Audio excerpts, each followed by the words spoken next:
Bienvenue dans le royaume intérieur. Je suis Julie Deka. Alors aujourd'hui, nous allons commencer une petite série qui sera assez régulière intitulée La vérité qui sauve. Selon le principe, tu connaîtras la vérité et elle fera de toi un homme ou une femme libre. Mais bon, je peux du coup dire un homme. Et cet homme, c'est homme générique, c'est-à-dire grand H, libre. Et ça, ce sera des petits textes que nous allons lire qui, avec des explications, qui nous permettraient vraiment d'interagir aussi avec la vérité, parce qu'il y a des choses qui se passent, on a des comportements parce qu'on ne connaît même pas le bon côté. Là, c'est pas trop de connaissances qui libèrent, mais c'est la connaissance de la vérité qui nous rend libres. C'est-à-dire qu'on vit dans le mensonge jusqu'au jour où on a une lumière qui apparaît et plaf, ah mais c'était ça. Donc, c'est ça qui nous rend libres. Et je vais utiliser plusieurs livres et plusieurs auteurs. Donc, tout dépendra, tout ce qui est important qui nous permettrait de spiritualiser notre conscience. J'amènerai ça sur la table, juste des courtes lectures, un petit paragraphe qui est clair, mais lire en live. Donc aujourd'hui, notre vérité qui sauve vient du livre La conscience. Je vous le dis très bien, rapidement. Alors, donc, Le Maître parle de Joel S. Goldsmith. Et ici, c'est le chapitre, donc c'est La conscience est Dieu. Et nous allons parler aujourd'hui de l'omniprésence, qui est une caractéristique du Dieu, l'omniprésence de Dieu. Et je vais juste lire et apporter quelques explications. Alors, l'omniprésence. Une pratique réussie exige une vie consacrée à la reconnaissance et à la réalisation de l'omniprésence. L'omniprésence est la présence de tout. L'omniprésence est toute présence. La totalité est où je suis. Par conséquent, il n'y a jamais eu besoin de s'adresser à l'extérieur, à une personne, une circonstance ou une condition pour quelque chose nécessaire à mon dévoilement. Je pose un peu ici. Waouh! C'est vraiment l'incompréhension de ce qu'est en réalité l'omniprésence est en réalité le problème de beaucoup de personnes sur le chemin spirituel. Le mien aussi, en fait. D'un côté, on sait qu'il y a l'omniprésence, mais de l'autre côté, on veut chercher la solution partout à l'extérieur de nous-mêmes. Mais l'omniprésence de Dieu veut dire aussi l'omniprésence de tout, parce que si Dieu est tout, tout est Dieu et tout existe et omniprésent où nous sommes en tant que nous-mêmes. Parce que si on le sait, déjà, mon identification en tant que un avec Dieu veut dire normalement que je ne manque de rien. Que je suis la satisfaction parfaite de l'omniprésence. Je suis la perfection ici et maintenant. Je suis la totalité de tout ici et maintenant. Parce que l'omniprésence, il n'y a pas de division. Il n'y a pas une moitié Julie Deka incomplète qu'il faut quelque chose d'autre dehors pour compléter. Non, l'omniprésence est la totalité. Maintenant, le manque est seulement vient où la disharmonie vient dérive de la non-réalisation et de l'acceptation de l'omniprésence en tant que tout. J'espère que j'ai bien expliqué.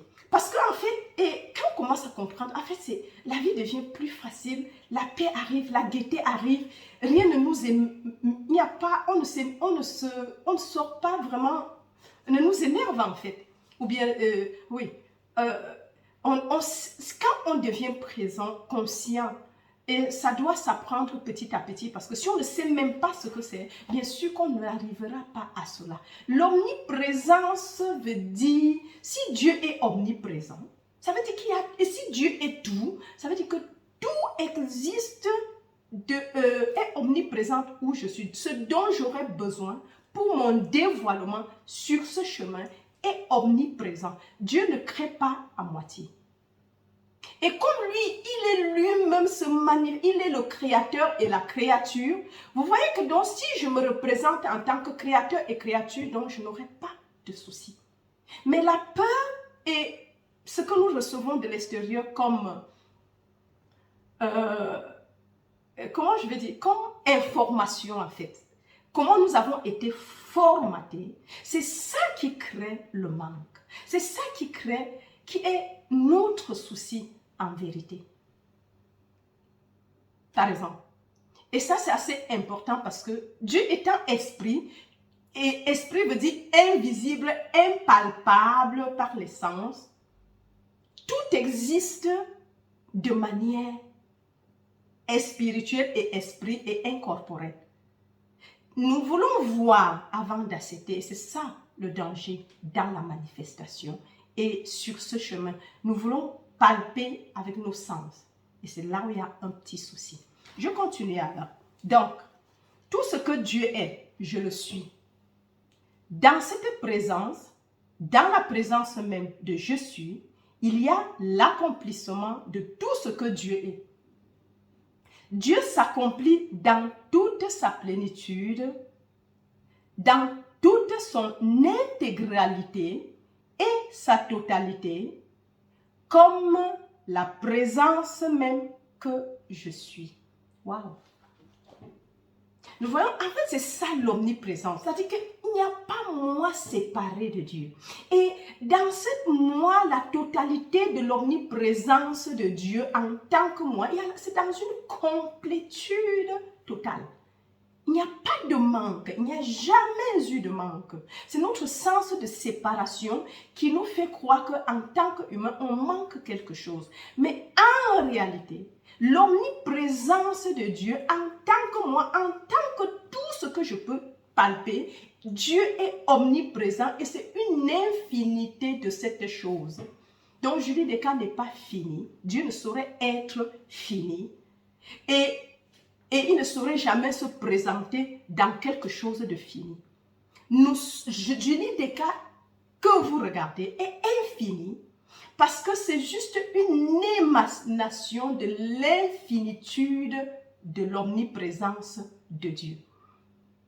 Et bien que vous pensiez que Julie Descartes, on peut la toucher et sentir, mais en réalité, Dieu étant la substance de Julie Descartes, s'étant manifesté et exprimé en tant que Julie Descartes que vous regardez. Mais ce qu'on doit comprendre, c'est que ce Dieu est infini, est incorporel, est esprit et vérité. Et maintenant, si Julie Descartes se considère comme quelque chose de fini, avec un début et une fin, bien sûr, est séparé de sa source, c'est là le début de tous les problèmes.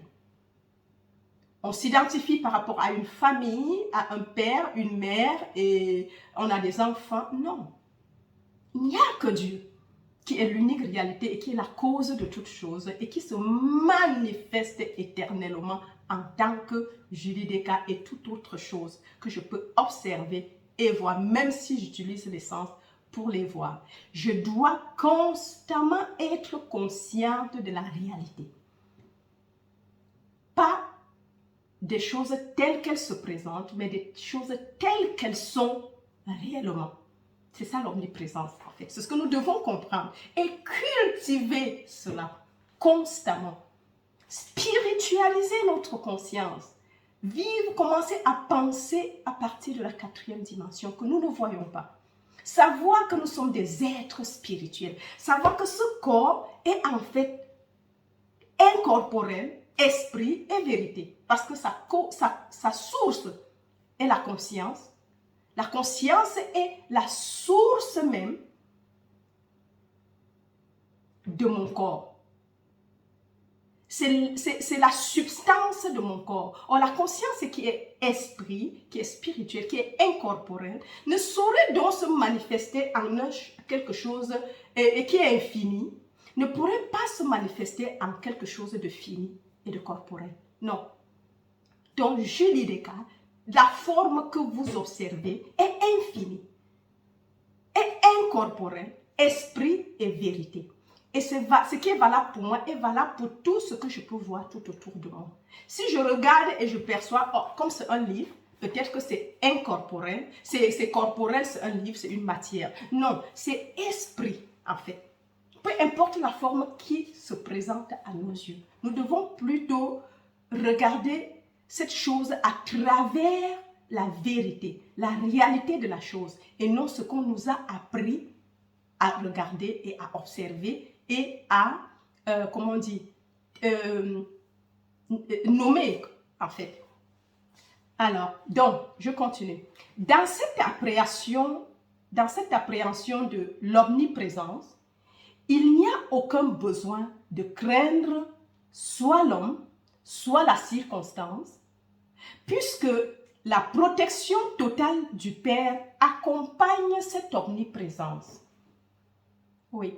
Mais seulement quand on ne comprend pas ce que veut dire, on regarde tout autour de nous, nous voyons tout ce qui nous entoure, les hommes, tout ce qu'on raconte, les bactéries, mais c'est parce que nous sommes... Si tu ne peux pas être conscient, par exemple, du Covid et ne pas avoir le Covid, tu ne peux pas être...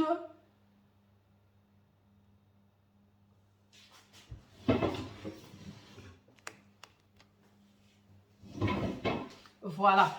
Alors, on a été interrompu par un appel, donc désolé.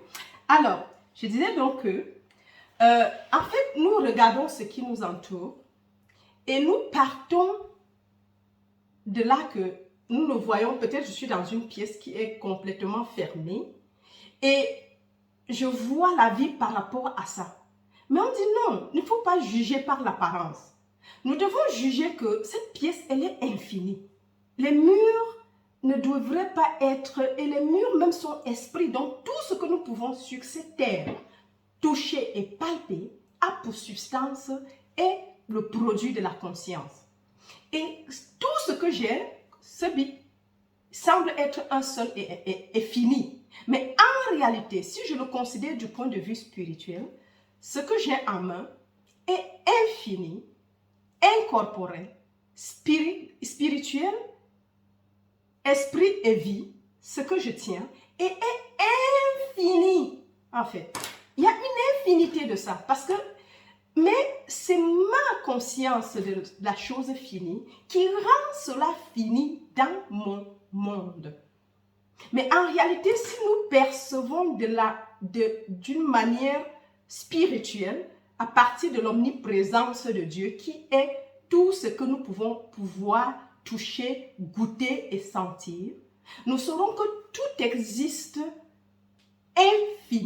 infiniment, d'une manière infinie, car Dieu est infini et il est tout ce qui est, et tout est Dieu, donc Dieu est tout. Donc c'est un peu comme ça que nous devons comprendre l'omniprésence. Il n'y a pas de manque quelque part. Tout est omniprésent où nous sommes.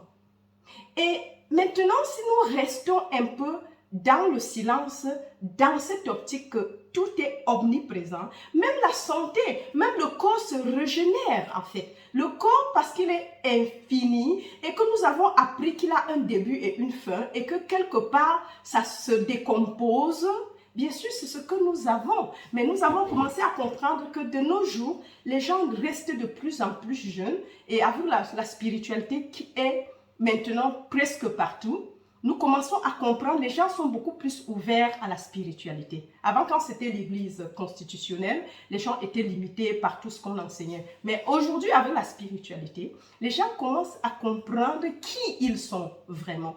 Donc, c'est un peu ça. Alors, donc, je continue. Et il n'y a aucun besoin de rechercher à l'extérieur des ressources parce que dans cette omniprésence, il y a la présence de toutes les ressources de Dieu. Rien ne manque. Dieu est complet à chaque bout et à chaque endroit. Cette omniprésence est la présence de tous les enfants de Dieu. Et ceci m'assure de la compagnie, de l'amitié, des associations et des relations correctes. Donc, il n'y a pas de manque. Nous devons le savoir. Il n'y a jamais eu de manque. C'est-à-dire qu'on n'est pas à aller ailleurs pour trouver l'association. L'association, comme certains disent, reste chez toi et je veux voir comment les choses vont venir te trouver. Bien sûr que dans l'omniprésence, ici et maintenant, j'ai tout complet. Et la prise de conscience de cette vérité me ramène tout au bon moment et au bon endroit. Oui, c'est ça. Nous devons commencer à spiritualiser notre façon de penser et de voir. Si nous pensons humains limités, bien sûr que nous avons des limites. Mais si nous prenons l'omniprésence telle qu'elle est, nous verrons des choses arriver dans notre vie sans qu'on n'ait demandé. Parce qu'il y a la complétude ici et maintenant. Et si tu es donc conscient de la complétude, de l'omniprésence de Dieu en tant que toute chose, là où tu es et partout où tu es, bien sûr que tu ne seras jamais dans le besoin. Parce que ton besoin est d'office comblé. Il n'y a pas de manque. Il n'y a pas de division. Il n'y a qu'un seul. L'omniprésence, c'est un. Ce n'est pas divisé. Donc, si ce n'est pas divisé, ça veut dire qu'on a tout infini ici et maintenant. C'est ce que Jésus voulait dire à la femme samaritaine au puits, qui lui a dit que, mais moi, je ramasse de l'eau. Tu n'as même pas de seau. Avec quoi tu vas prendre de seau? Il dit que, si tu savais à qui tu demandais cela, tu parlais, tu devrais plutôt toi lui demander à boire parce que l'eau que je vais te donner va se transformer en source d'eau vive en toi et tu n'auras plus besoin d'aller au puits, par exemple. Donc, et je continue. Je n'ai aucun besoin de rechercher à l'extérieur de mon propre être une personne, une compagnie, une association ou une relation, puisque l'omniprésence est la plénitude de la divinité corporellement. Waouh! Merci Joël pour ce petit pouce pour l'explication de l'omniprésence. Et ça, nous devons comprendre que il dit bien, le dernier mot, c'est que l'omniprésence est la plénitude de la divinité corporellement. Ça veut dire que si tu ne te représentes pas déjà comme l'omniprésence de Dieu, c'est un souci. Et si tu es limité, bien sûr que si tu te trouves infini, tu ne manifesteras jamais l'infini.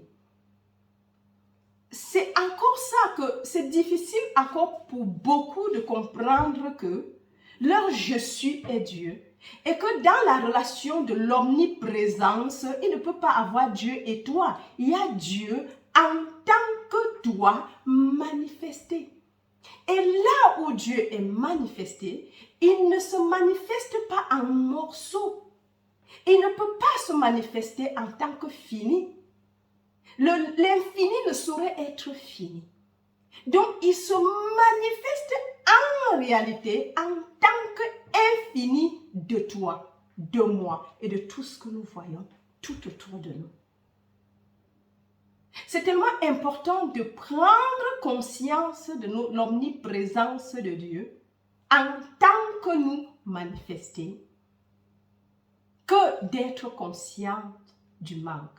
Et même si les sens seraient là pour te présenter le manque, il faut se rappeler que l'omniprésence de Dieu que je suis, qui se manifeste en tant que moi, ici et maintenant, ne connaît pas de solitude, ne connaît pas de manque, ne connaît pas, est illimité. L'omniprésence n'a pas de fin, est infinie, éternelle et immortelle. À tout point de la manifestation, c'est toujours l'infinitude de Dieu. Et sur ce, pour ne pas être long, je vais m'arrêter ici tout en disant que je vous aime très très fort.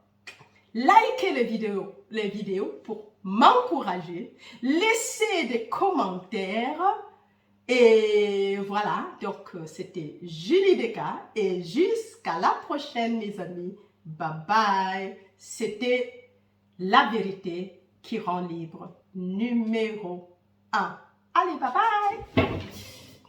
Voilà.